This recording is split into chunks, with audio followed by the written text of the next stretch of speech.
Hola, bienvenidos, bienvenidas. Esto es Embryo Matrix. Si elegiste la píldora roja es porque vamos a hablar sobre embriología de verdad. En el anterior video hicimos una descripción morfológica del estadio de segmentación. Sin embargo, no nos preguntamos cómo es que se había alcanzado ese nivel de complejidad. Lo que esperamos con el tema de hoy es iniciar el trayecto para precisamente explicar los fenómenos subyacentes a la aparición de la morfología del blastocisto, que es el estado final de la segmentación de la célula huevo. Así que hoy vamos a tratar de dos temas en particular. Uno es la peculiaridad que tienen los ciclos celulares durante la segmentación, y otro que es un poco más complejo, que está vinculado con lo que se llama el control materno de la embriogénesis temprana. Así que, sin más, manos a la obra. El crecimiento, es decir, el aumento del volumen o masa, suele implicar a la división celular. En la imagen de la derecha, por ejemplo, este es el esquema de un típico ciclo celular. Mientras que a la izquierda he colocado dos ejemplos de ciertos patrones de división celular. El ciclo celular se describe convencionalmente como compuesto por 4 fases. La M, mitosis, la fase S, donde se sintetiza el ADN, y 2 fases intermedias, G1 o G2. En las células en crecimiento, el aumento de la masa es continuo a lo largo de este ciclo. También lo es la síntesis de la mayoría de las proteínas celulares. Normalmente el ciclo celular está coordinado con la tasa de crecimiento. De no ser así, las células aumentarían o disminuirían de tamaño en cada división. Y oh casualidad, ya hemos tenido un ejemplo de que esto puede ocurrir.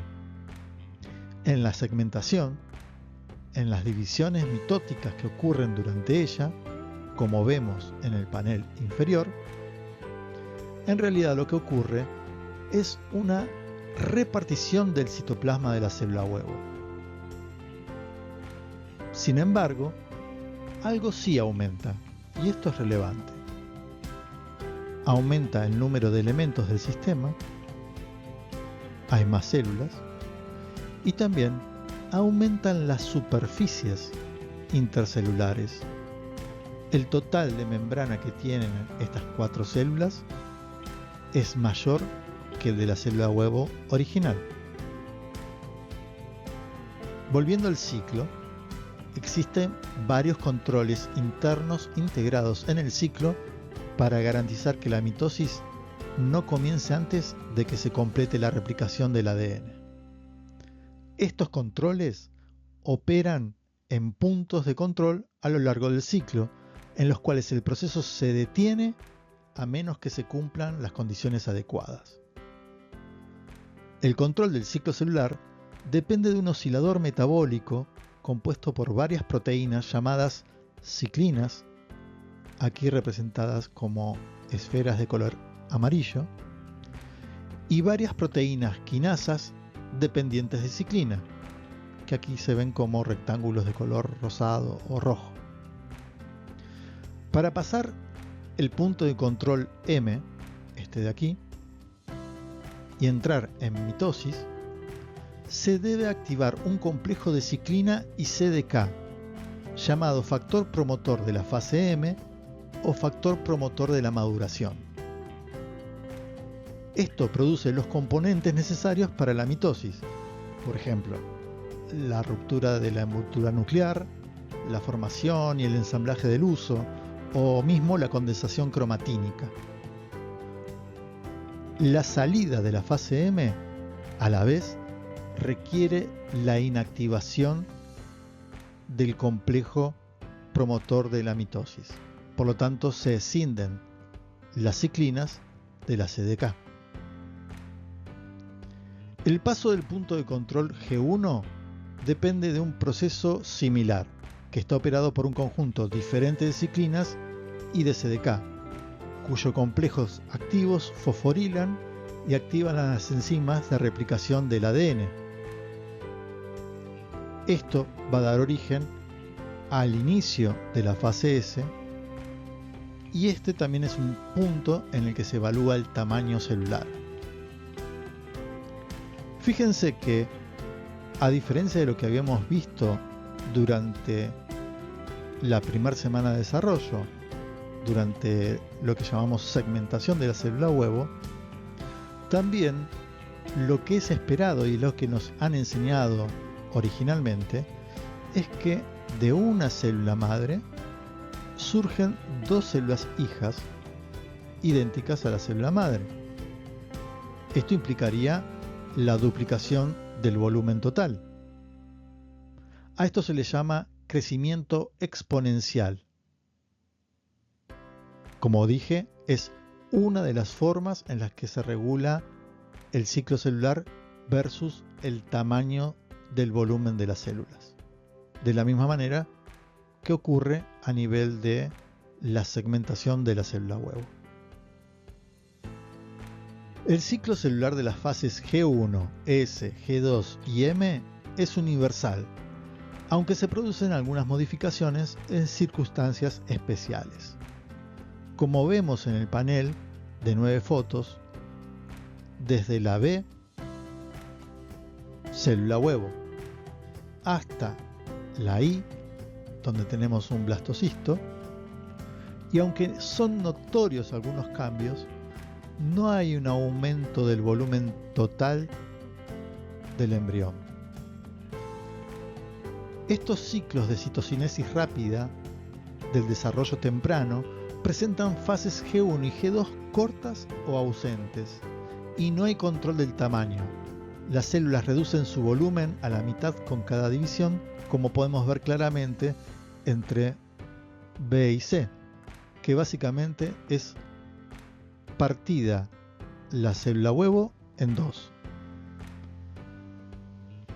Una alternativa a esto también son los ciclos meióticos, que requieren el mismo complejo promotor de la meiosis activo para completar las dos divisiones nucleares, pero ahí no hay fase S entre ellas, y es por eso que entre la meiosis 1 y la meiosis 2 no se produce replicación del ADN. La célula huevo presenta información genética cigótica, aportada por los pronúcleos de ambas gametas, pero también presenta información citoplasmática ovocitaria que es producto de moléculas informativas, ya sea ARN, proteínas, ribosomas, que fueron sintetizadas y almacenadas durante la ovogénesis. En algunas especies de segmentación rápida, el control de la embriogénesis temprana, incluida la segmentación, depende principalmente de la información citoplasmática de la célula huevo. Por ello, se dice que se halla fundamentalmente bajo control genético materno. Esto es porque esos ARN mensajeros, esas proteínas, esos ribosomas, fueron producidos en el ovario durante el proceso de ovogénesis. Este control genético materno es mucho menor en algunas especies como en los mamíferos. Como consecuencia de la falta de almacenamiento masivo de ribosomas y de ARN maternos durante la ovogénesis, en los embriones de mamíferos el desarrollo tiene que contar con la activación de los productos génicos cigóticos desde una etapa muy temprana, y eso lo vemos con claridad en la imagen de la izquierda. El cuadro muestra la concentración de productos maternos y cigóticos, en este caso ARN mensajero, en función del tiempo, o lo que en este caso es lo mismo, el número de blastómeras. Como ven, poco luego del estado de 2 blastómeras, los productos cigóticos crecen en forma significativa, casi como formando oleadas. Y en la misma imagen decrecen los productos de origen ovocitario o materno. Podemos ver que, aunque la mayor parte de los productos procedentes de la transcripción materna se han degradado prácticamente totalmente luego del estadio de 2 células, algunos de estos productos van a terminar estimulando al genoma embrionario para producir ARN y generar un significativo número de proteínas, entre los cuales va a haber factores de transcripción. No parece observarse una transición brusca entre el cese de la dependencia de los productos génicos puramente maternos y el inicio de la transcripción del genoma embrionario. La explicación de este crecimiento en forma de olas en los transcriptos cigóticos se podría encontrar relacionado con la acción de factores de transcripción maternos que, llegados, como vemos aquí, a un cierto umbral de acumulación, gatillan la síntesis de ciertos factores o RNAs de origen cigótico. Este ARN requiere un cierto tiempo de acumulación, también, como vemos aquí, hasta tanto también alcance un umbral, y eso va a gatillar a su vez un nuevo proceso de transcripción de RNA cigótico. Esto es posiblemente una explicación de por qué es que vemos estos saltos en la concentración del ARN de origen cigótico. Como indicación de lo mucho que el embrión de mamíferos depende de su propio producto génico, en las primeras etapas de desarrollo, si es inhibida la transcripción de ARN, el desarrollo se detiene por completo. Por el contrario, un tratamiento similar en los embriones de anfibios no interrumpe el desarrollo hasta las fases finales de la segmentación e inicio de la gastrulación. Podríamos preguntarnos por qué es relevante definir cuánto se extiende el control genético materno y cuándo comienza la activación del genoma cigótico. Como mencionáramos, en los embriones de mamífero la transición se suscita en pocas divisiones, no mucho más allá del estado de 2 a 8 blastómeras. Como observamos en el panel superior, luego de la fecundación, el inicio de este proceso es paulatino y ya puede detectarse en la primera división algo de activación del genoma cigótico, pero ya en el estadio de 4 células es posible detectar la transcripción del gen OCT4, que se encuentra vinculado con la pluripotencialidad. Si observan el panel inferior, los niveles de metilación de los dos pronúcleos, tanto del masculino como del femenino, van en franca disminución en función del tiempo.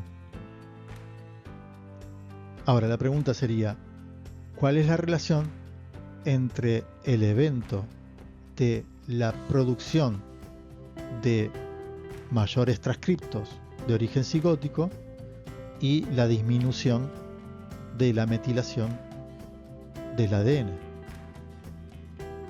Hagamos un poco de memoria entonces.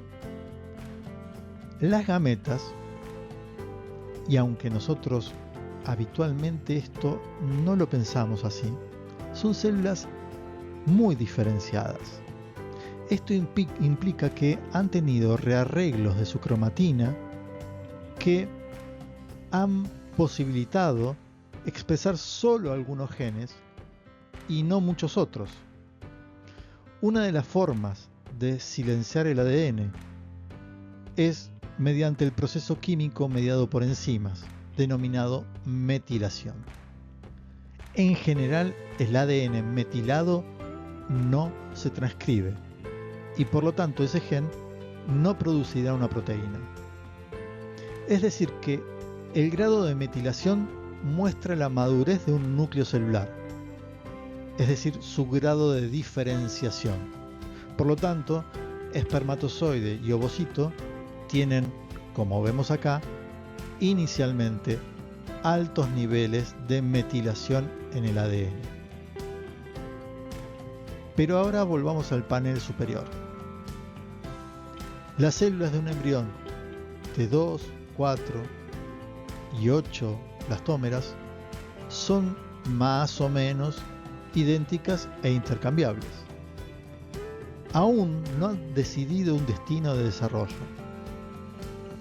Para encontrarse en este estado receptivo para la toma de una vía evolutiva, requieren tener la menor cantidad de marcas posibles en su ADN. Esto se logra mediante una profunda desmetilación, como vemos en el panel inferior.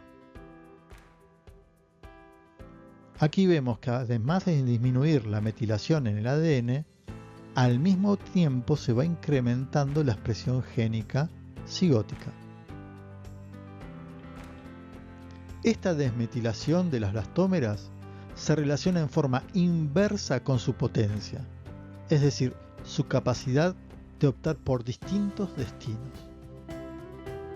Y esto es como antesala, estamos a un pasito de hablar de determinación y diferenciación celular. Pero para no ponernos muy serios, déjenme presentarles antes a la especie que usamos en Embryomatrix. Estos son los embriones NIO. En su forma típica, un embrión NIO tiene una cabeza, un segmento torácico, un abdominal y una cola. Además tiene espinas vertebrales dorsales y ventrales, ¿sí? Y por otra parte, en la región abdominal tiene las gónadas. Colocado en su posición anatómica normal, algo parecido a un renacuajo como vemos acá, se permite ver un plano que es longitudinal, uno que es transversal, y esto define ciertas polaridades como la antero-posterior, la medio-lateral, etc. Ahora bien, y acá viene una pregunta simple y a la vez con gran contenido. Si un NIO también fue una célula huevo y de ella solo se producen mitosis, ¿cómo es que podemos ver regiones y asumimos distintos tipos celulares en un NIO? Porque de las mitosis se obtienen células hijas idénticas a la madre. ¿Cómo es que un NIO no es un gran conjunto de células huevos? Estamos realmente cerca de la determinación y de la diferenciación, pero aún no. Será en la próxima. Para no extendernos mucho, vamos a tratar el tema de primera determinación y segunda determinación en el próximo video, así que nos encontraremos allí. Te recuerdo que están disponibles las clases libres, los famosos clásicos del domingo. Úsenlos como clase de repaso y sin más, éxitos y nos estamos viendo.